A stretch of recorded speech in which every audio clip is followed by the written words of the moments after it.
Boa noite, boa tarde, bom dia, seja lá a hora que você estiver ouvindo isso. E está começando mais um episódio do Entre Sumários Cast.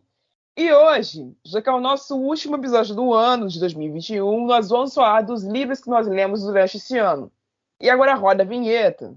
Ouvintes, aconteceu um probleminha técnico que um dos nossos apresentadores não sabe falar bem de livro.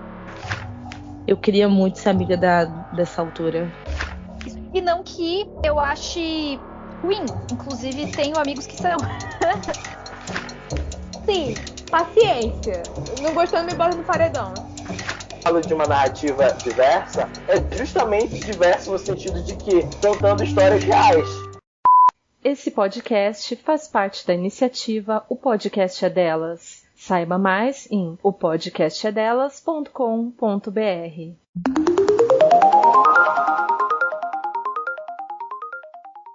Então, né, pessoal? Chegou dezembro.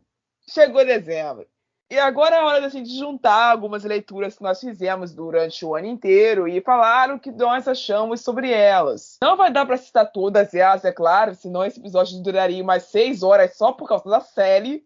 Ah, por quê? Por quê? Por que será? Por que será? Os livros no ano ainda tem a cara de pode falar por quê? Né? Não é mesmo? Enfim. Gente, eu sofro bullying aqui. Nem falar nada. Mas nós organizamos a nossa lista com as nossas experiências boas e ruins através dos livros. E se sobrar tempo no final, a gente ainda conversa sobre outras coisas que rolaram durante esse ano. Então vamos para a transição, começa essa bagaça. Lembrando as regras para quem não ouviu o episódio do ano passado. Nós vamos separar essa lista em 2 blocos. Isto é, no primeiro a gente fala dos melhores livros que nós lemos durante este ano, os bons, tá? E comentamos sobre eles. E no segundo, a gente fala sobre os 3 piores livros que nós lemos esse ano. Então, a parte mais difícil para as pessoas desse grupo que mais leram nesse ano, que foram a Anne e a Sally, vai ser a seleção, acredito eu. Que o povo lê 200 livros por ano e ainda quer estar no direito de escolher qual vai falar. É por isso que eu tô falando que é difícil. Então, assim, no meu caso, que eu li pouquíssimos também, é uma dificuldade, porque provavelmente eu já falei dos livros que eu li aqui das 2 listas, então assim. E vamos de replay. Para as pessoas como a Amy e eu, que lemos pouco, mas temos nossas explicações a fazer, nós somos 2 seres humanos que travamos um curso que é praticamente impossível de se graduar, tá certo? É praticamente impossível você se graduar sem tomar uma tarja preta, tá? Tô quase. É basicamente isso, sabe?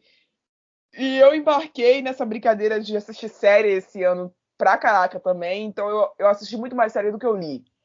Então nós vamos percorrer um caminho muito mais curto quando o assunto é selecionar. Por exemplo, eu lembrei que nesse ano exatamente, eu li 9 livros. A gente já fez o resumão dos livros que a gente leu até julho, na tag dos 50%, mas eu vou repetir alguns desses nomes aqui, mas eu vou tentar ser mais rápida dessa vez, já que vai ser a segunda vez que eu falo sobre alguns deles. Portanto, os 3 melhores livros que eu li esse ano foram exatamente nesta ordem. O romance de nome Úrsula, da autora Maria Firmina dos Reis. O conto O Grande Deus Pan, de Arthur Markham. E o conto Luz Câmara Rock, da autora brasileira Lele Alves. Vamos um de cada vez. Eu já citei o romance Úrsula no episódio da tag dos 50%. E para ser básica aqui, ele fala de uma história onde um jovem mancebo, que é dessa forma como ele é descrito no livro, abre parênteses, o livro se passa no século XIX, então por isso essa linguagem, está viajando para cumprir uma grande missão. Até a primeira parte do livro você não sabe que missão é essa.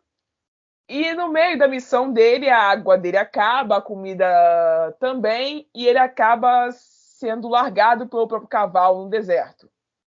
E ele é salvo por um escravo, por um homem negro escravizado. E ele é resgatado para a casa da Úrsula, que é a personagem principal e é quem dá nome ao livro. onde ele fica abrigado por alguns dias. E enquanto ele está abrigado nessa casa, ele conta pra gente a história do passado dele, de como ele chegou ali, o que ele vai fazer no futuro. E a Úrsula acaba se apaixonando por ele. A gente tem um relacionamento interracial acontecendo aqui no meio do século que dava fim à escravidão, que é o século XIX, meados do século XVIII até o século XIX. E nós temos uma espécie de debate rolando aqui sobre visões de mundo diferenciadas. A gente tem a visão de mundo da Úrsula, que é uma mulher negra que cuida de pessoas que passam pelo vilarejo onde ela vive. A gente tem o ponto de vista da mãe da Úrsula, que é uma pessoa acamada, que é a Luísa B., que ela simplesmente só fala e come, o resto depende de todos os cuidados possíveis da filha, porque ela é paraplégica. Nós temos o ponto de vista do homem escravizado, temos o ponto de vista do mancebo, que é um homem branco, que é o único personagem branco importante dessa história o tempo inteiro. E no meio desse romance, que é bem grande, a gente vai aprender sobre relações de classe entre escravo e senhor. Vamos aprender sobre abuso, vamos aprender sobre família e vamos aprender sobre o amor. E tudo isso de uma forma muito rebuscada, porque, repito, o livro foi escrito no século XIX. Então, a minha dica para vocês aqui é o seguinte: vocês leiam esse livro com bastante atenção e com o senhor dicionário do lado, porque vai ter horas em que vocês vão ter que parar e falar assim, que porcaria significa essa palavra aqui? Isso aqui é português? Provavelmente deve ser o mesmo feeling de você estar conversando com alguém de Portugal. Quase isso. Quase isso. Mas isso não é demérito, o livro é bom e deve ser lido. Passa para o próximo. O Grande Deus Pan, de Arthur Markham. Primeira coisa a ser dita aqui. Temos mais um livro velho. Velho. Velho. Mas isso aqui é velho? Velho. Eu já falei que ele é velho? Esse eu nem li ainda. 1894. Meu amigo. O Grande Deus Pan é um livro velho. Eu preciso batizar isso aqui. Por quê? Porque é um livro de terror. E ele tem várias coisas acontecendo ao redor dele que, se ele fosse escrito hoje, em 2021, uma galera grande ia cancelar pra caralho esse livro. Ia cancelar muito, mas ia cancelar grandão mesmo. Mas como ele foi escrito, repito, em 1894, eu acredito que vocês perdoem a época. Ok? Eu estou implorando. Perdoem a época que esse livro foi escrito, quando vocês forem ler esse livro e acharem o que ele te apresenta. Primeiramente, eu quero elogiar a editora Corvus pela edição, que foi talentosamente traduzida, talentosamente diagramada e talentosamente ilustrada. E a história é mais ou menos o Frankenstein, tá?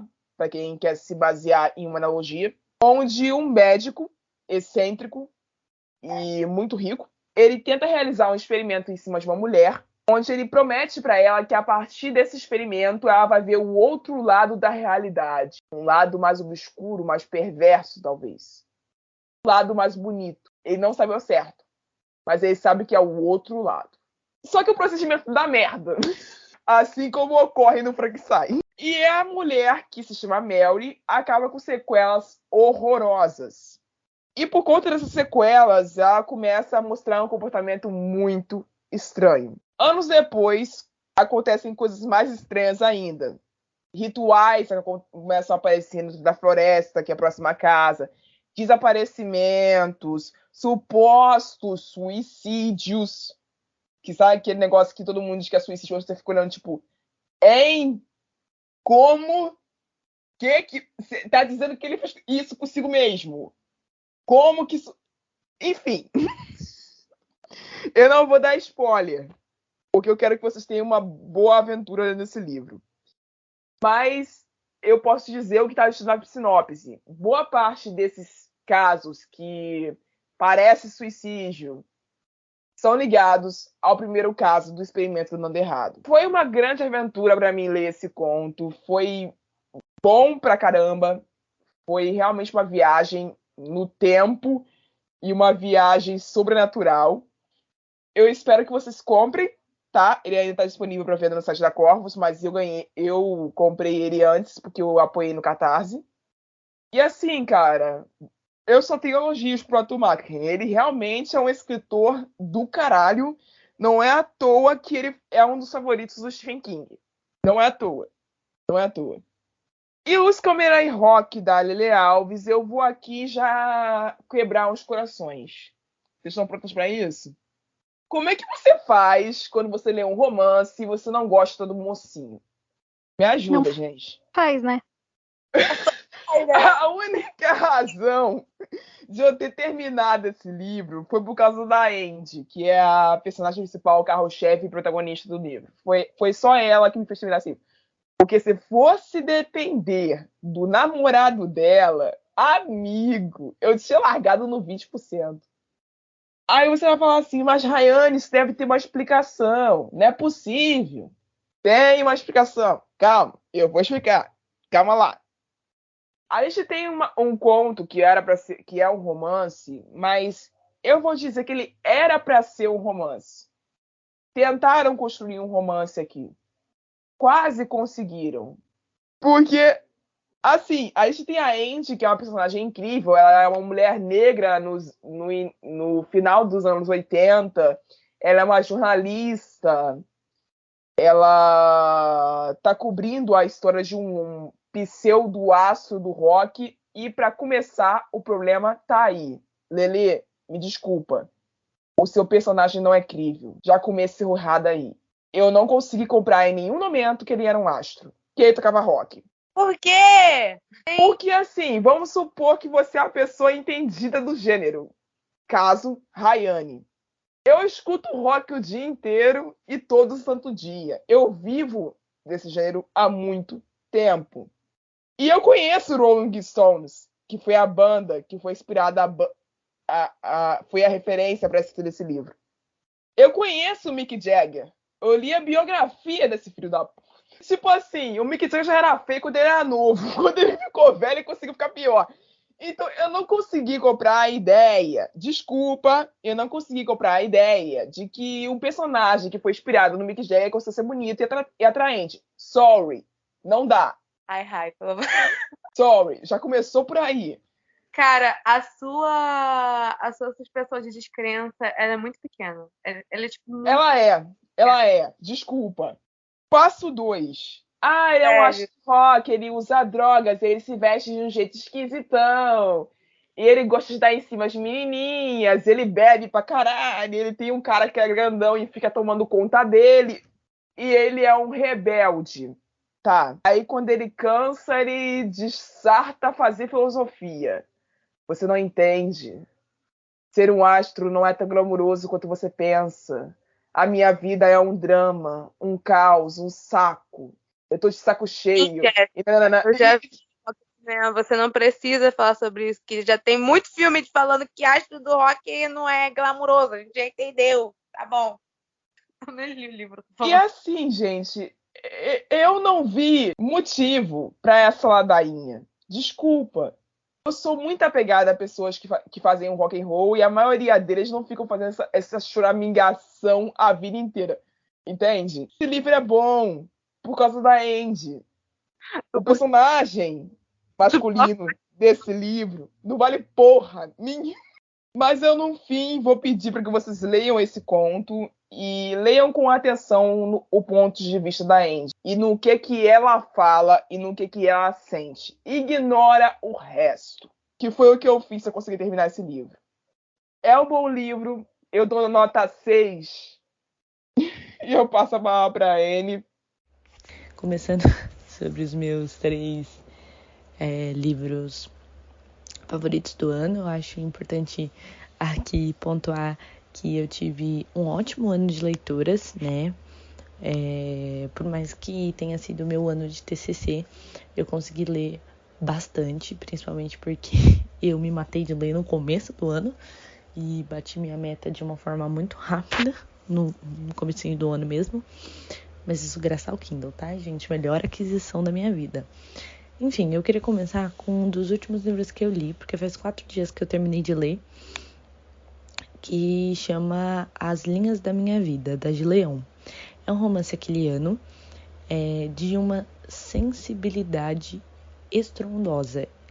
Esse livro aqui, ele é muito sensível, ele conta a história de uma pessoa, né, de um homem preto, que é neurodivergente, né, porque ele tem TDAH, e o jeito que ela retrata aqui a TDAH e a forma como ela é vista, né, é muito interessante, e ela fala bastante sobre como esses tipos de neurodivergências, né, são vistas por pessoas que não têm conhecimento, sabe? E é legal pontuar aqui que a história acompanha a vida do Washington desde a infância dele até a vida adulta.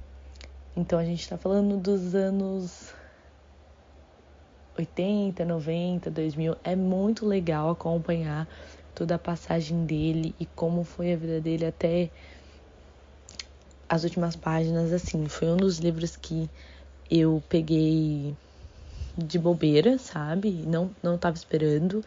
E quando eu terminei de ler, eu tava embasbacada, porque o livro é muito bom, sério, é muito bom mesmo. Isso até me deu um gás, porque eu não gosto muito das capas da Gi. Mas depois desse daqui eu vou ser obrigada a ler os outros livros dela. Ai, eu escolhi outro aqui. Esse ano eu li bastante HQs, né? Então eu acho legal falar aqui um pouquinho. Eu vou recomendar Given, tá? Given, se não me engano, tem até então 5 edições publicadas, mais uma pré-venda que é assista. Given conta a história do Maifui. Não sei o nome dele, gente, perdoem. Que ele quer aprender a tocar a guitarra, baixo que ele tem, não sei. E um dos outros meninos, gente, eu esqueci o nome tudo. Um dos outros meninos de cabelinho preto, ele, por mais que ele não queira, ele aceita ajudá-lo, né, nisso. E aí ele acaba entrando pra banda.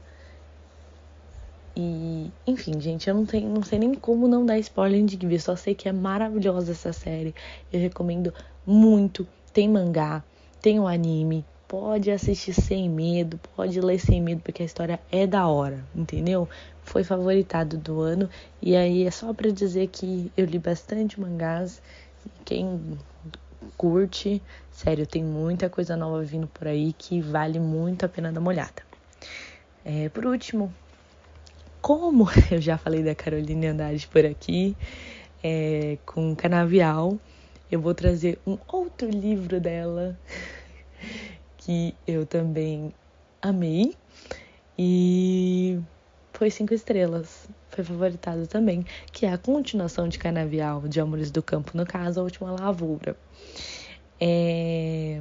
Aqui nesse livro tem cenas incrivelmente engraçadas, partes tristes, tem drama, tem umas coisas meio problemáticas, mas é incrível, sério, esse livro é tudo de bom. Eu amei o Zeca. A Ritinha tinha horas que ela me irritava, mas ela é foda, tá ligado? É uma mocinha foda mesmo, porque ela é muito forte mesmo, sério, sem comparação. Ela passou a infância e boa parte da vida dela sendo zoada, sendo chamada por nomes, porque o pessoal acha que ela é sapatão, né? Só porque ela tem um jeito diferente das outras mulheres, sabe? Uma coisa bem interior, chato. E ela passa por tudo isso, arranja um gostosão da piroca grande, é isso mesmo. E aí, o cara ainda tem uma lavoura. Porra, a mulher tava bem demais. Vocês estão preparados Não. Vai, Não. cara. Não tô Eu imaginei mesmo. Ah. Pois então, eu tava conversando hoje que, na verdade, assim, pra ser bem sincera, eu não lembro direito o que eu li ano passado, o que eu li esse ano. Meio que os anos se embaralharam na minha cabeça, porque como eu fiquei de quarentena esses 2 anos, pra mim, tipo, não teve um divisor de água, sabe? Eu só fiquei em casa lendo. Então, pra mim, tudo igual, tudo saía no mesmo saco. Mas eu vou falar, então, de livros que eu tenho certeza que eu li esse ano. Pode ser que não sejam os melhores que eu li esse ano, mas são livros que eu sei que não foi ano passado. Então, eu vou começar com um nacional, que é o Lebre da Madrugada, do Arthur Malvavisco, que ele tá agora num projeto da editora Corvos também, que a Raíssa falou.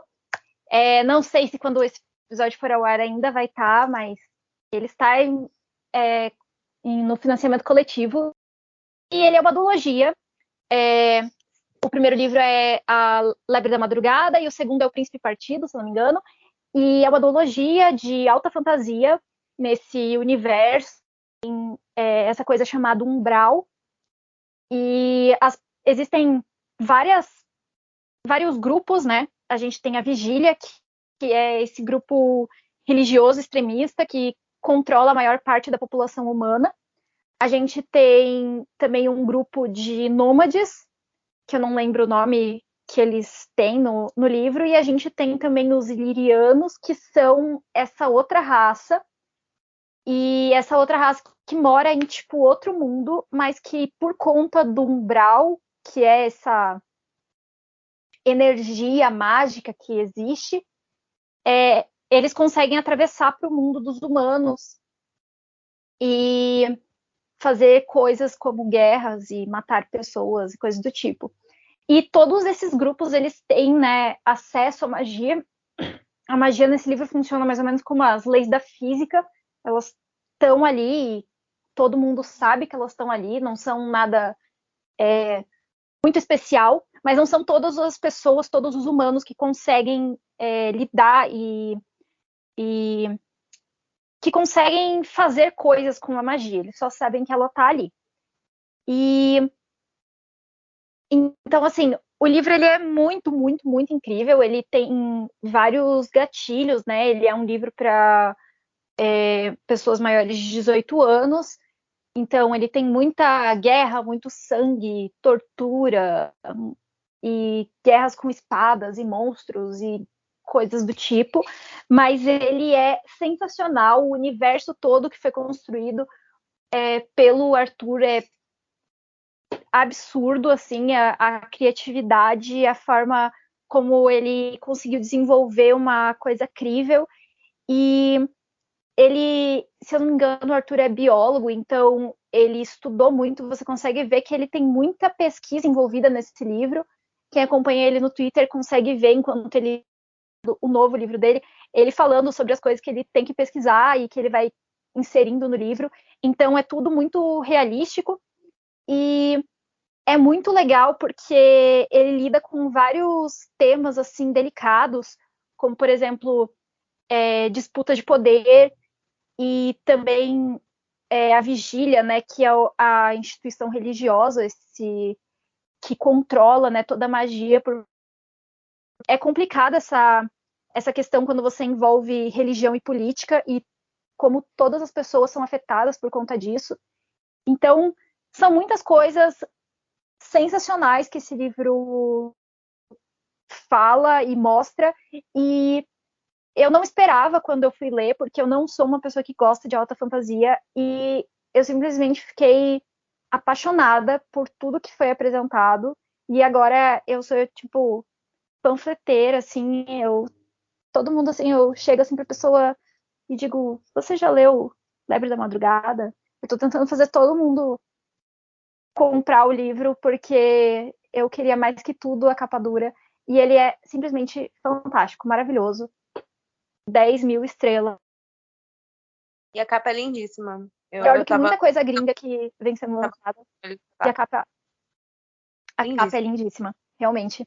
E o pôster que vem junto, meu Deus do céu, aquela ilustração é sensacional. E ele é tipo Enemies to Lovers, só que você passa o primeiro livro inteiro só torcendo para que eles não se matem, sabe? Então, tipo, você só vai ver alguma coisa de romance, assim, mais ou menos de romance, no segundo livro, porque o primeiro livro inteiro é só eles tentando, tipo, fugir da vigília e tentando não matar um ao outro, porque eles se odeiam, né? Eles são de um humano e um iliriano, eles não combinam ali, sabe?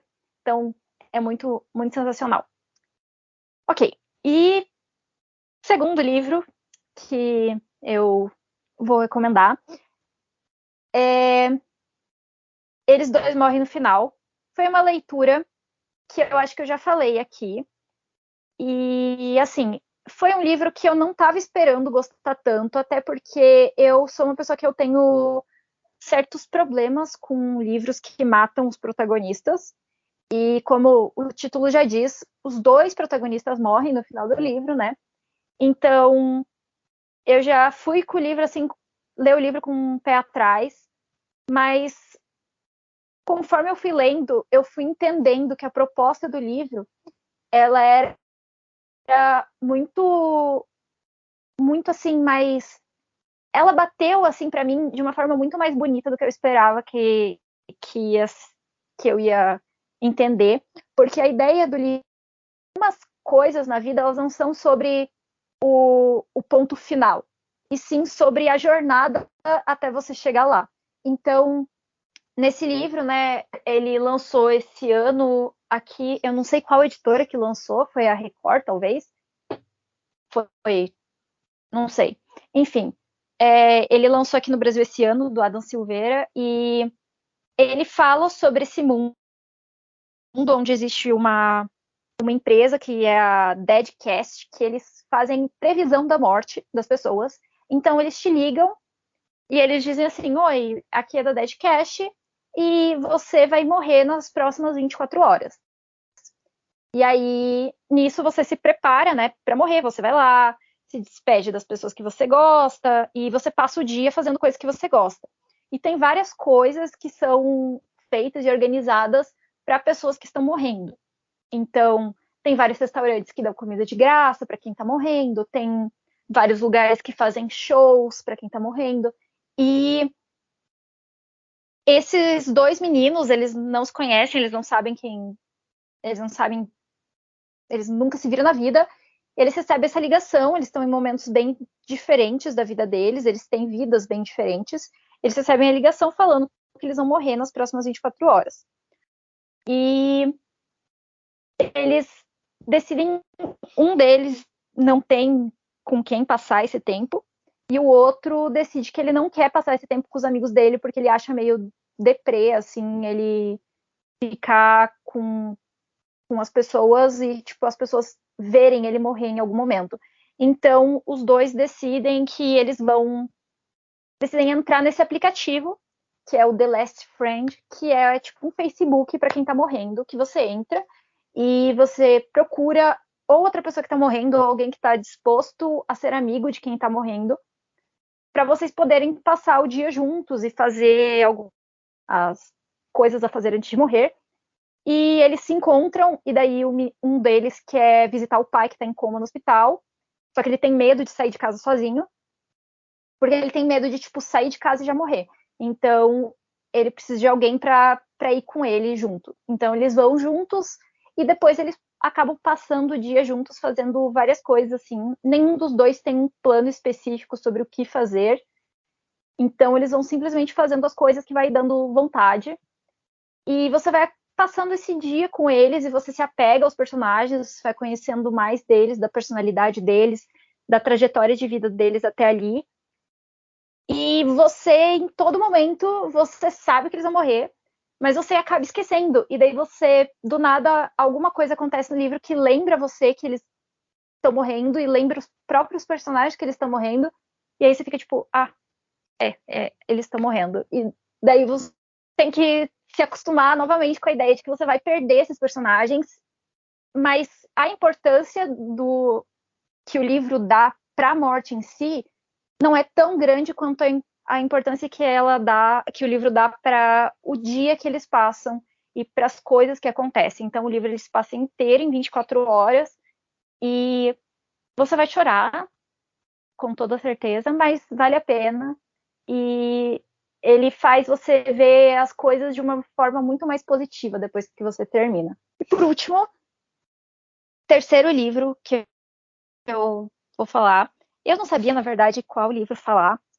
E eu queria falar desse livro, mas, tipo, não é que ele é um dos melhores que eu li esse ano, mas eu só queria falar dele mesmo porque uma vitória pra mim, né? Então, eu vou falar sobre a série que é Criminal Intentions. Por quê? Porque ela é muito longa e eu não podia passar esse ano sem falar sobre ela, porque eu li 28 livros dessa série, então eu precisava falar que eu li os 28 livros. E ela é uma série muito, muito boa. Alguns livros ficaram com 3 estrelas, alguns ficaram com 5, alguns ficaram com 4, mas ela é uma série muito sensacional sobre 2 detetives da polícia de Baltimore. Está disponível no Kindle Unlimited, mas só em inglês. E ela é dividida em 3 temporadas. A primeira temporada a gente tem os 2 detetives se conhecendo, eles são apresentados como parceiros e eles vão se conhecendo conforme eles vão recebendo casos para trabalhar juntos. E a gente vai notando um certo padrão nos casos que eles vão tendo que desvendar, né?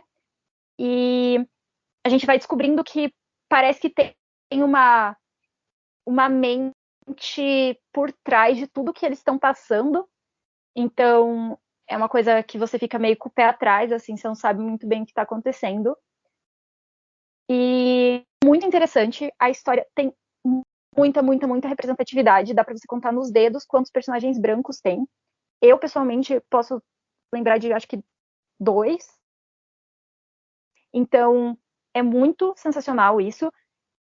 Você tem protagonista Demi, você tem protagonista bi, você tem personagem aromântico, que também é lésbica, que também é cubana. Então, assim, é uma sopa de letrinhas. Tudo que você imaginar tem ali no meio. E todas as representatividades também são feitas com muita responsabilidade.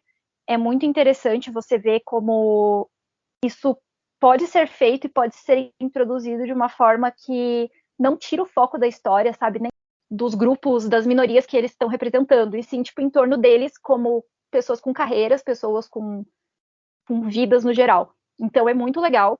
A segunda temporada, eles vão como consultores para o FBI, no caso de um serial killer, e se passa, então, os 13 livros dessa temporada são só sobre esse serial killer. E agora está lançando, então, a terceira temporada, tem 2 livros lançados até agora, que eles voltam para Baltimore, e eles voltam para ser detetives de homicídios, e está sendo muito legal, porque agora a gente está finalmente tendo um desenvolvimento sobre a corrupção dentro da polícia e sobre como tem muito mais policial corrupto do que a gente esperava na primeira temporada, então não dá para confiar em mais ninguém. E é muito legal e é muito angustiante também, porque você não sabe, tipo, como que eles vão resolver isso, sendo que todo mundo é corrupto e eles não sabem em quem confiar. Mas eu espero que tudo dê certo, porque ainda tá lançando, então estou nervosa. E é uma série também cheia de gatilhos, cheia de gore. Todos os homicídios são descritos, né? Tem muitas cenas bem gráficas, até porque eles têm que ir na cena do crime. Você tem muita descrição dos corpos e das vítimas e coisas do tipo. Então, mas o autor é muito responsável e tem, no início de todos os livros, tem páginas e mais páginas com todos os gatilhos. E você não precisa ler tudo, você pode ler só a primeira temporada, por exemplo, e esquecer que as outras 2 existem. E tá tudo bem. Alô? Eu vou resumir os meus, no caso, em 2, porque... Primeiramente, porque já são livros que eu já citei aqui e eu tô honestamente cansada de exaltar os mesmos livros. Então, assim, eu vou falar que os melhores livros que eu li esse ano, os 2 melhores, foi If You Were Villains, que esse livro, o melhor livro da vida. E o segundo eu vou dizer... Ai, eu quase não falei desse livro aqui, não é mesmo? Vou falar O Ceifador. De novo, Nem eu aguento mais falar desse livro, mas enfim. Eu vou falar que, assim, eu vou focar mais em explicar sobre If You're a Villain, porque eu já falei muito de ceifador aqui neste programa, então vamos lá. O motivo de eu ter gostado muito de If You're a Villain foi porque, assim, é um livro de Dark Academia e, assim, o foco dele não é muito discrepante de todos os outros livros que eu li durante o ano, porque, novamente, eu sou a pessoa que lê fantasia, e esse livro ele não se encaixa num livro de fantasia.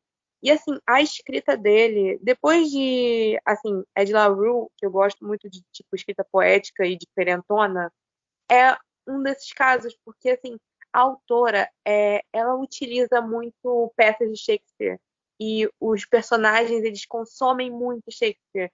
E, assim, tem toda uma discussão e apontando o quanto que a faculdade que eles estão, porque eles são estudantes de teatro, e, assim, não é um teatro normal, é uma escola de muito prestígio, e, assim, ela é focada em clássicos, em peças clássicas. Então, assim, todo ano eles encenam uma peça, várias peças, na verdade, e todas elas são peças clássicas, e pelo menos as que foram abordadas foram a maioria de Shakespeare, tipo Hamlet. E o livro ele foca que um dos alunos foi preso, ele está saindo da prisão e ele está contando para o detetive que prendeu ele quem matou tal pessoa. Eu não sei se é um spoiler falar quem é que é morto, mas enfim. É um livro de who did it, who doesn't, enfim. Quem fez. Então, assim, ele está contando como é que era o relacionamento deles e como que foi os anos estudando naquela escola e enfim, a dinâmica do grupo deles, porque eles estão juntos há muito tempo e cada um tem praticamente o seu papel antes mesmo da peça começar. Tem o James, que ele sempre ele é o herói, porque ele tem uma aparência tanto física quanto de caráter, que ele parece uma pessoa muito boa e tal, e tem ele, o narrador, que é o Oliver, que ele é vamos dizer, o Sancho Panza, ele é o amigo, ele é o cara que tá junto, e os outros personagens, que tem acho que é Richard o nome dele, acredito que era Richard. E ele também tem esse negócio do protagonismo e tal. Tanto que na peça de César, ele é o César. E aí acontece assim, um desses do grupo morre e Oliver, ele foi preso, acusado do homicídio dele. Só que, quando você vê o Oliver falando, você vê, não foi esse garoto que matou esse menino. Mesmo que esse menino mereça muito morrer. Você queira muito matar ele o tempo todo, mas ele não é esse ponto. E assim, é muito bom. E tem assim um romance que é bem, bem, bem segunda via, não é o foco, mas é muito sutil. Tipo assim, os personagens desse romance, eles se beijam no final do livro, é tipo um selinho, antes de tudo é a merda. Então assim, é uma coisa muito sutil. São olhares, são frases que eles trocam. Tem literalmente a cena, que foi a cena que eu falei, essas pessoas vão ficar juntas, que foi que, assim, eles estavam encenando uma peça e o Oliver, ele perde a concentração porque ele estava vendo a outra pessoa falando. E, assim, ele se inclina para frente e, sem querer, ele leva um soco dessa pessoa, porque a cena era uma cena de luta. E ele se inclina num negócio que não era para ele se inclinar, então a pessoa bate nele. Foi nesse momento que eu falei, essas pessoas vão casar. E eu não vou dar spoiler do que acontece com essas pessoas, mas enfim. Esse livro é muito bom. E a escrita dele, eu vi umas pessoas reclamando que ela é densa, mas isso não foi um problema para mim. E tem muita peça de Shakespeare, muitas citações, e claramente eu não conseguiria dialogar com essas pessoas, porque assim, eles conversam utilizando frases de Shakespeare. Então, não dá, não dá para conviver com essas pessoas, mas no livro é muito bom. E foi um livro que me marcou, foi 5 estrelas, foi o primeiro favoritado do ano. E, enfim, o segundo, que é o Ceifador, que eu já falei várias vezes, várias vezes nesse programa. E eu mantenho tudo que eu disse em relação a esse livro. O único, porém, que eu acredito que, assim, é uma trilogia e eu acredito que ele vai decaindo de qualidade, entre grandes aspas, não que fique ruim, mas assim, o primeiro para mim seria um 5 estrelas, o segundo já são 4 e o terceiro, assim, uns 3,5 por aí, por N motivos, que eu não vou citar, porque se eu ficar falando mal do terceiro, eu vou dar spoiler dos outros livros. Mas, assim, o primeiro livro é sensacional, a construção de universo é muito boa, e a construção, uma coisa que eu não citei desse livro nas vezes que eu falei dele, foi o fato de que o Rowan, que ele é um dos protagonistas, né, que ele é Citra, ele tem a sua... Ele é um personagem inocente, até chega a ser fofo no início do livro. Você vê meio que... Assim, uma comparação esdrúxula, porque, né, é meio que uma comparação do desenvolvimento do Dorian, do retrato de Dorian Gray, que você vê o personagem perdendo a inocência dele com o passar do tempo. Enfim, é isso. Eu não vou me alongar mais muito nisso, porque eu já falei. Nossa. E assim, galera, entre os piores do ano, eu não tenho muito o que falar sobre esses 3, porque eu já falei sobre um deles aqui nesse programa, lá na tag dos 50%, que foi o Black Mistress and White Pigs. E eu vou falar mais dos outros 2 que eu elegi posteriormente como piores esse ano. Não porque eles sejam péssimos como é o primeiro, mas porque eles me frustraram, em certa medida. Bom, para resumir a história de Black Mistress and White Pigs, para quem não ouviu o episódio do 50%, por favor, volte lá se você quer ouvir algo mais detalhado. Esse livro ele é ruim porque ele foi mal escrito. Esse livro ele é ruim porque o discurso que ele prega é completamente fútil, ridículo e facilmente refutado. Não tem nada de positivo sobre esse livro, ele não é nem engraçado. Então, não dá para eleger outra obra que eu tenha lido durante o ano de 2021 como pior além deste. O segundo livro da minha lista de piores é a segunda parte da duologia Terra e Céu. Por que eu escolhi a segunda parte e não a primeira, já que é ela que inicia tudo? O que a gente tem em Terra e Céu? Nós temos uma ficção científica. E ela é uma ficção científica a nível teenager, a nível de adolescente mesmo. Trata de uma espécie de triângulo amoroso aqui, tá? Nós temos um triângulo acontecendo entre a personagem principal, um amigo que ela faz no meio do caminho, e depois se torna interesse amoroso da parte dele e não da parte dela, não vou avisando. E temos esse cara que foi namorado dela durante muitos e muitos e muitos anos. E um belo dia ele foi abduzido pelos alienígenas, entre aspas, aqui bem grandes, alienígenas. E por conta dessa abdução, ela nunca mais viu o garoto, inclusive passou a pensar que ele tinha morrido.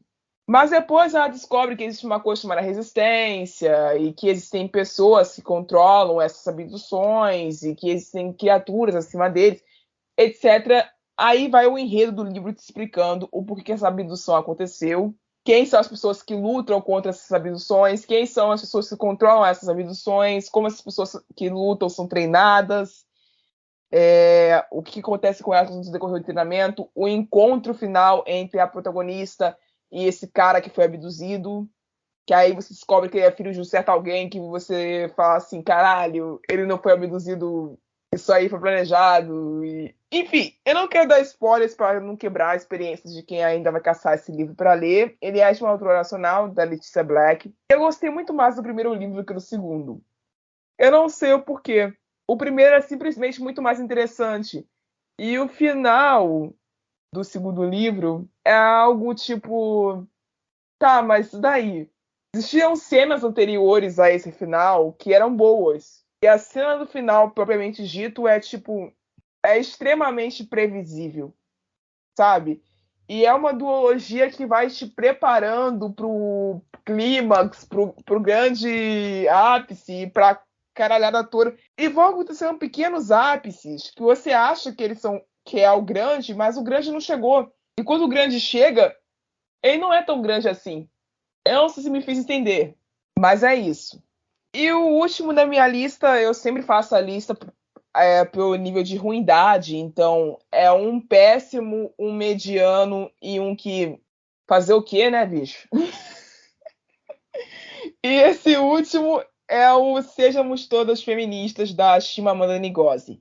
Aí você fala assim, ué, peraí, que você está avaliando mal um livro de não ficção que fala sobre sociologia, diversidade de gênero e função social do homem e da mulher, e etc. Eu tô falando mal da escritora, tá? Já me falaram horrores dessa escritora, no mau sentido, é claro, de que ela é transfóbica, de que ela advoga por uma espécie de discurso onde mulheres trans não são mulheres, e que é necessário que nós enfatizemos isso, de certas formas, por conta da disparidade entre tratamento na sociedade, etc. Eu não li o que ela fala. Eu não li o que ela fala sobre isso, eu li o que outras pessoas falaram dela, então eu não posso dizer com simples certeza que ela seja uma radical feminista. Então eu não vou me atrever a fazer essa definição aqui. O que me fez dizer que Sejamos Todos Feministas, da Chimamanda Ngozi, não foi um dos melhores livros que eu li em 2021, é o famoso livro que você promete, e você não entrega porcaria nenhuma. Para quem já está inserido na luta do feminismo negro, é mais o mesmo, sabe? É o mais do mesmo do ponto de vista de uma mulher africana. Tá, e daí? Ele tem pontos bons, pontos válidos, mas o restante é só discurso de cima de discurso que a gente já ouviu essa história antes. E não tem sementia nenhuma disso ficar sendo reedito, sabe? É chato, pelo menos na minha visão. Então, se você é uma pessoa que está indo para lutas feministas de primeira viagem, leia Chimamanda. Se você tá nisso há muito tempo e já leu muita coisa, vai ser só mais um livro que você pode botar no currículo. É isso que eu tinha pra falar sobre. Passa a palavra. Das bombas. Vamos falar de bomba. Tá ok, né? De novo eu vou falar do Tinha Que Ser Você, da Karina Reis. Eu queria dizer pra vocês que esse é o 4º livro de uma série. Eu não li os outros livros, porque não me interessei. Eu parti só pro 4º. Eu tô bem assim com série, gente, bem preguiçosa. Se eu não quero ler, eu nem leio, eu pulo e vou pro próximo. Bom, esse livro eu já falei dele quando a gente falou sobre, se não me engano, no Setembro Amarelo, né? Se não me engano. Mas enfim, eu queria falar desse livro que foi uma decepção para mim. O livro é muito apressado, apesar de ser divertido, ele tem várias problemáticas. Tem um caso bem real de uma mocinha que sofre por um abuso contínuo por muito tempo e ela simplesmente confia de uma forma hiper irreal nesse cara que salvou ela na rua e ela nunca conheceu na vida. E assim, o abusador dela era um homem. Então, tipo, como que ela consegue confiar em outro homem assim tão fácil? Aliás, não no resto da banda também. É muito estranho, sabe? Não faz conexão com a realidade. E com certeza o fato dela estar ali só pra ser um token, porque ela não tem nenhum tipo de desenvolvimento, sabe? É bem chato você perceber que tudo que ela passou e todo o abuso dela tá ali no livro só pra servir de trama. Porque, na verdade, eu acho que nem trama seria. Tá ali só pra fazer o personagem tomar coragem e se assumir, sabe? E nem isso, porque é difícil, tá? Você passa uma boa parte do livro brava com o que tá acontecendo, porque é bizarro de feio, sabe? Bem estranho. Vamos para o próximo. Tem um livro que eu dei 1,5 estrelas, que chama Lençol de Seda, da JV Leite. E assim, gente, eu acho que a gente já falou muito nesse podcast sobre a sexualização do homem negro ou homem preto. E esse é um caso, tá?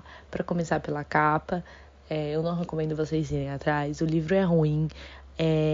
Trama basicamente é de um menino, né? Porque ele é mais novinho do que o cara principal, que é preto, tá? Eu quero deixar bem claro e eu quero todas as vezes pontuar isso, tá?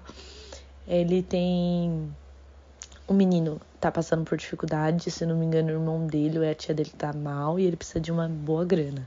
Ele tenta pedir pra um ex-namorado, o ex-namorado não quer ajudar ele, tipo, meio que foda-se, mas fala, se você for nesse cara aqui, ele vai te ajudar. E não fala mais nada. O menino segue achando que era uma proposta de emprego ou que o cara ia ajudar ele com o dinheiro. E aí ele chega lá, aí é um cara todo posudo, preto. Vamos falar de novo isso. E aí vocês falam, por que você tá dando tanto ênfase? Então, porque ele é um dominador, tá? E o menino não cansa de falar o quanto ele é bonito, e quanto a pele, o chocolate dele é gostoso, que não sei o que, blá, blá, blá, blá.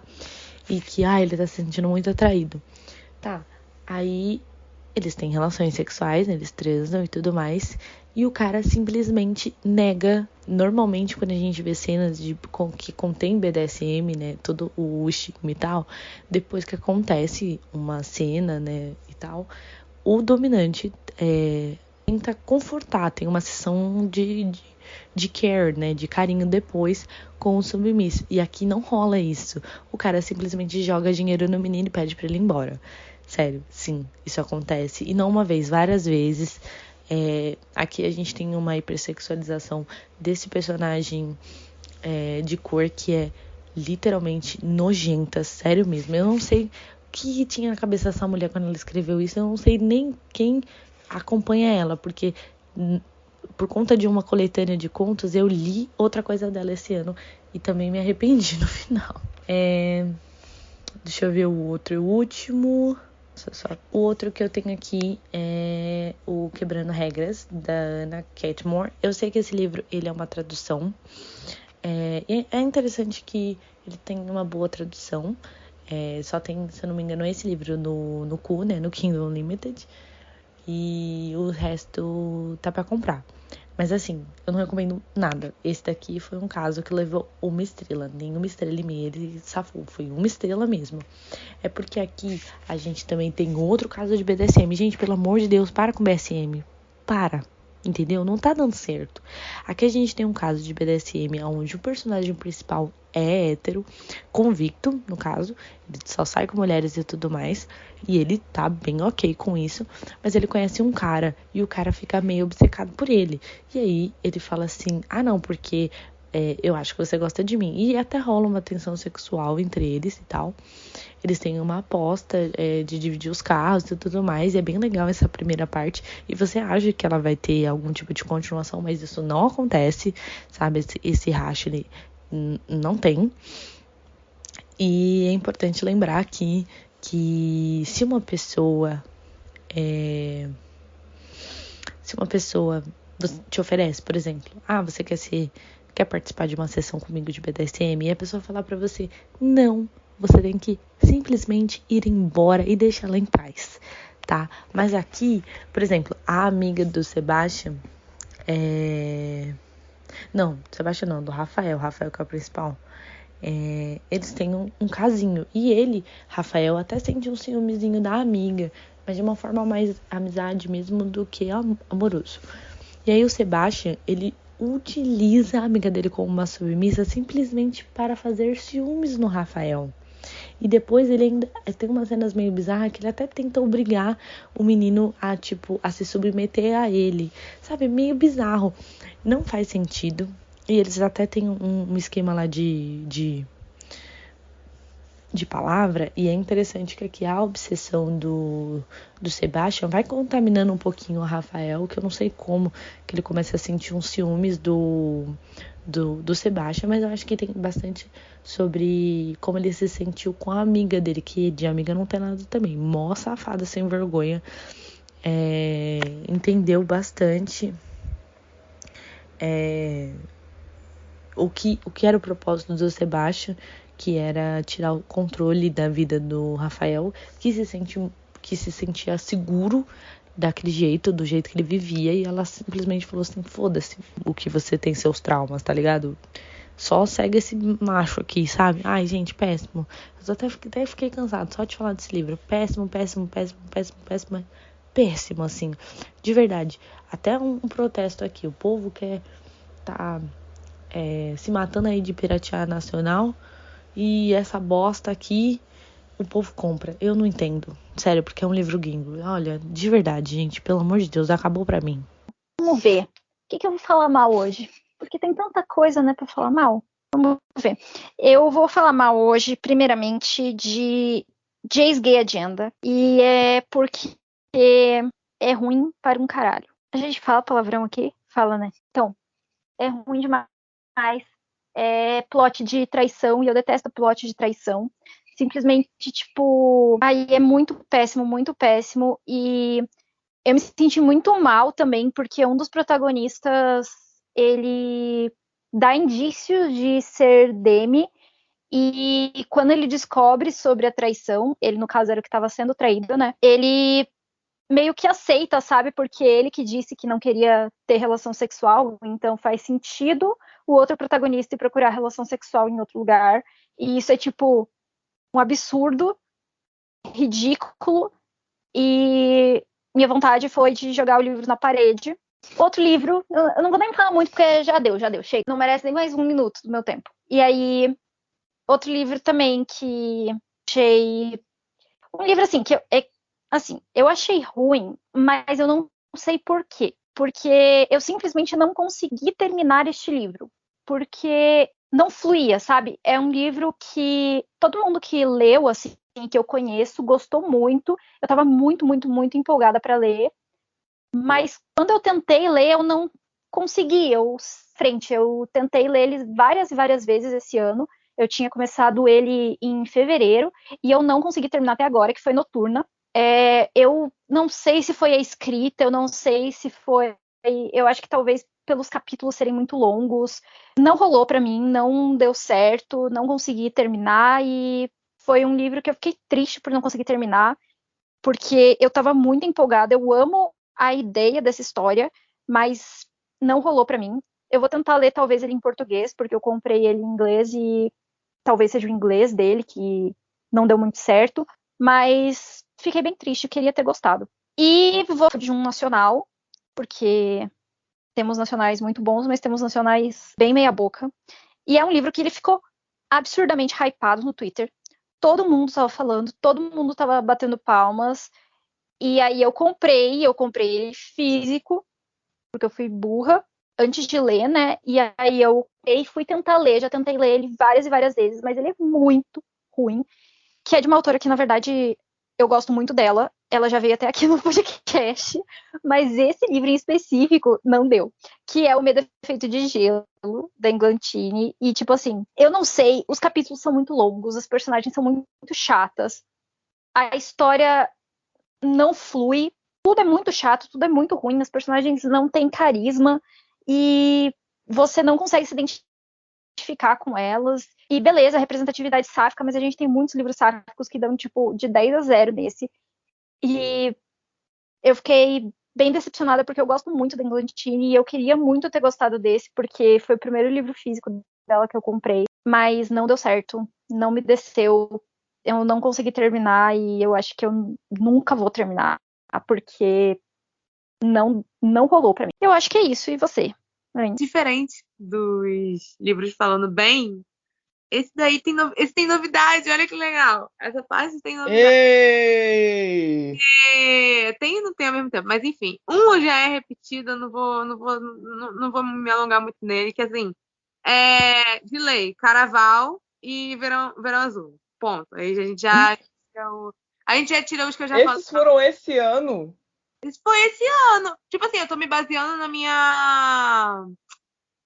minha coisinha do Twitter, né? Que eu atualizo todo ano. Ok. Foi esse ano, Caraval e Verão Azul. Parece muito que foi muito, há muitos anos atrás, né? Mas Caraval eu tenho certeza que foi esse ano, porque eu vendi o físico esse dia não, né? Esse ano. Enfim, o que é novo, que a gente tá no meio, é A Bruxa de Nier. De quem? Da minha rainha, Victoria Schwab. Sim, eu estou falando mal de livro da Victoria Schwab. Enfim, o que acontece? Esse livro, se eu não me engano, ele foi um dos primeiros livros que a Victoria lançou.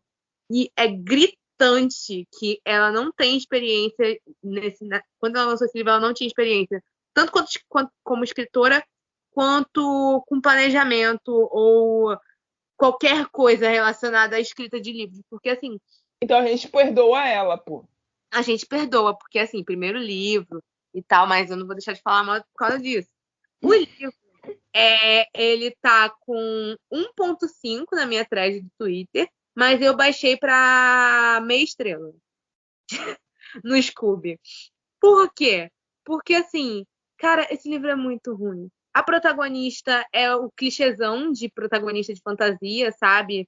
Ela vive numa aldeia pequena e, assim, todo mundo dessa aldeia se conhece, mas ela é meio diferenciada, sabe? Porque ela não segue os padrões de menina, porque querem arranjar um marido para ela e porque o certo do povo daquela aldeia, assim, é a mulher ficar em casa e arranjar par pra casar, porque ela tá na idade, ela tem 16 anos, por aí, e aí eles ficam falando que ela tá na idade de casar. E, assim, só que ela teve um pai que criou ela como se eles criavam um filho homem, então ela sabe caçar, ela tem uma faca, ela usa uma faca escondida embaixo da saia do vestido. Como ela é diferente. Ela não é como as outras garotas. Ela não é como as outras garotas. E, assim, a Victoria, ela tem esse negócio de ela não é como as outras garotas, até em Um Tom Mais Escuro de Magia, que é com a Lila. Só que a Lila realmente não é como as outras garotas, porque eu duvido que exista outras garotas que precisam tanto de um tarja preta quanto essa menina. Ela precisa... Entendeu? Não existe pessoa no mundo que precise mais de remédio de tratamento psicológico do que Lila Bard. Agora, essa menina, ela só é qualquer outra personagem de fantasia. Entendeu? Eu esqueci o nome dela, inclusive. Aí, o que acontece? Tem uma casa que é distante, que são mulheres que elas foram acusadas de ser bruxas, mas o povo da aldeia não arranja problema com elas. E aí acontece de aparecer um estranho, uma pessoa diferente, porque todo mundo se conhece, então qualquer pessoa que não seja da vila aparece e todo mundo percebe. E depois que esse estranho aparece, crianças começam a sumir. E, assim, ok, clichê, tudo bem. Eu não tenho problema com clichê. Só que esse estranho, ele não tem um nome. Depois eles começam a se envolver, a guria e ele começa a se envolver. Se o que eu tô explicando tá bagunçado, é porque a história é bagunçada. Então eu não tenho como dar uma coisa assim, dar uma síntese de uma coisa que não faz sentido. Mas, tipo, em resumo, eu dando um spoiler gigantesco, porque você não vai ler esse livro porque você tem amor à sua vida, uma bruxa que foi acusada de bruxaria e morta, ela resolve, sei lá, ela estava assistindo Grey's Anatomy, ela terminou de assistir Grey's Anatomy e falou, vou me vingar das pessoas que me mataram. Mesmo que as Caralho. pessoas me mataram. Ela assistiu Grey's Anatomy e ela tentou terminar One Piece. Aí ela desistiu. Aí realmente. Vou me vingar das pessoas que me mataram. Só que ela faz isso depois de, 1000 anos que ela foi morta. Já faz muito tempo. As pessoas que mataram ela já estão mortas. Entendeu? Até o conselho dos anciãos que tem ali, eles estavam novos quando mataram a menina. Então, eles não tiveram nada a ver, entendeu? Supera esse BO, que a culpa não é minha. Aí, ela volta e esse menino que ele é estranho, porque ele fala que a vila dele e a família dele foi queimada. E aí o nome que a guria dá pra ele é carvão em inglês. Eu esqueci como é que é carvão em inglês. Coa. Ela chama Coal. E tipo assim, o menino teve a vila queimada e você dá o nome dele de carvão. Qual é o seu problema? No nível de bullying, existem níveis de bullying aceitáveis. Isso daí é diferente. O menino, ele fala triste pra ela que a vila dele foi queimada. Aí ela pensa, será que é uma boa ideia chamar ele de carvão? Mas também não serve pra nada também. Esse protagonista, esse personagem que é o par romântico dela, puta merda. Que era assim, era melhor você. Eu vou falar aqui que o Julian de Caraval tem mais personalidade do que esse menino. Nossa. O cara que eu falei que era uma samambaia, ele tem mais personalidade do que esse menino. Uma samambaia tem mais personalidade do que esse menino. Porque assim, ele aparece, os momentos que ele aparece é porque ele tá triste. Aí, tipo assim, ele aparece, ele tá triste, aí ele some. Aí depois ele aparece de novo, ele ainda tá triste, aí ele some também. Aí ele aparece outra vez, eles se pegam, mas eles se pegam quando ele tá triste. E aí ele some de novo. Então, assim, esse livro é muito ruim. Esse livro é muito ruim. E eu dou graças a tudo que é mais sagrado por eu ter começado a ler Victoria Schwab em um tom mais escuro de magia do que com esse livro. Porque se fosse por isso, eu não ia ler nada dela nunca mais. Assim, tanto em questão de escrita, porque a escrita desse livro é bem, bem medíocre em relação a várias coisas, a construção de mundo é bem ruim também. Você não entende muito o que está acontecendo. E assim, é ruim. É só ruim. Eu não tenho mais o que dizer em relação a ele. É só ruim. E, gente, eu tava tentando me defender aqui antes, mas eu tive que pular de bloco por causa da questão de tempo hábil também. Mas é isso. Existem experiências que a gente tem com literaturas que nos fazem gostar de certos livros ou não gostar de certos livros por motivos muito específicos. Eu falei lá no início do primeiro bloco que eu gostei de Lewis Cameron Rock, mas eu detesto o mocinho, que era para ser o ápice do livro e eu achei um porre. Mas isso é uma coisa particular minha. Eu ouvi elogios milhares sobre esse livro e eu fortemente recomendo ele. A Amy tá dando um exemplo agora de que ela não gosta de Tenia Witch, né? Porque tudo que acontece nesse livro é previsível e porque o arco da vilã é super idiota. E essas coisas são normais, essas coisas acontecem. E a gente precisa começar a verificar que certas avaliações que a gente dá para um livro não precisam ser 100%. É livre a gente gostar de um livro e achar defeito nele, sabe? A gente precisa começar a aceitar isso também. É sobre isso e tá tudo bem.